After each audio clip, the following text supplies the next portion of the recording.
Elle en a dans le pantalon et on n'a pas besoin d'être un homme pour en avoir dans le pantalon.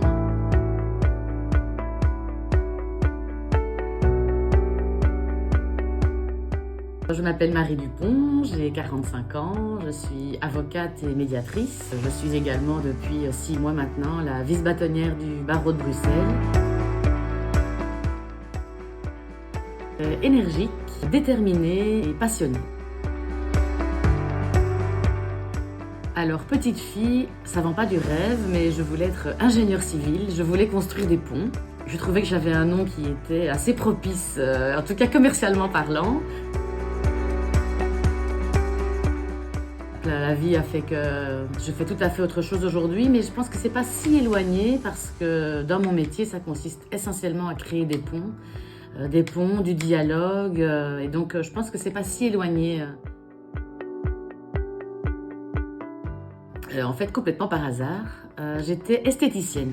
Mais après quelques années, je m'ennuyais un petit peu dans ce métier. J'avais envie d'une dimension plus intellectuelle et aussi quelque chose où je me sentais plus loin encore dans le service aux personnes. Et la variété de ce métier m'a vraiment plu et je me suis dit c'est ça que je veux faire. En tout cas, je pensais le faire 1 an. Je voulais juste avoir ça sur mon CV, je trouvais que c'était bien. Et puis voilà, je suis là encore aujourd'hui, 19 ans plus tard. Il a cette saveur des choses difficiles à obtenir. En fait, des parcours atypiques, il y en a de plus en plus. Je crois que dans une génération ou deux, ce sera la norme d'avoir un parcours atypique. Je suis honorée et je suis fière d'apporter une contribution à ce changement de société qui est en train de se faire. Après, je ne sais pas très bien. C'est pas quelque chose que j'ai décidé, qui a été voulu. Je me suis pas dit oh, tu vas être la première femme bâtonnière. Je me suis dit pourquoi pas bâtonnier. Je pense que ce qui est compliqué, c'est qu'il y a énormément de doutes et de questionnements. Est-ce qu'on doit renoncer à sa vie de famille, à sa vie de maman parce que l'on veut être avocate?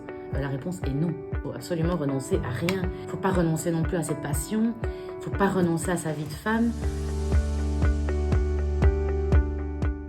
Écoute tes envies, écoute ton intuition, ose, et si quelqu'un peut le faire, tu peux le faire. Je pense que les femmes, en général, misent plus sur l'intelligence collective que les hommes. Je pense que le côté empathique, et donc la capacité à se mettre à la place de l'autre et à voir ce qui est important pour l'autre, c'est aussi une qualité qui est plutôt féminine. Je pense qu'être une femme, c'est exprimer une puissance féminine, un équilibre yin et yang particulier au féminin. Je pense que c'est surtout une force spécifique. Mais tu sais quoi, ici au bureau, je suis entourée de collègues qui m'inspirent. Elles ne le savent pas, mais moi je les vois. Enfin voilà, elles ont toutes des enfants. Moi je suis la seule sans enfants ici. Je suis arrivée un jour en égo. C'était pour négocier la cession d'une entreprise. J'arrive avec une table très allongée. De l'autre côté de la table, il y a 5 mecs. Ça va, vous n'êtes pas trop impressionnés là avec 5 hommes devant vous? Si je les ai regardés, je dis manifestement, c'est vous qui êtes impressionnés puisque vous venez à 5 pour m'affronter. Et ça, je crois que ça leur a coupé.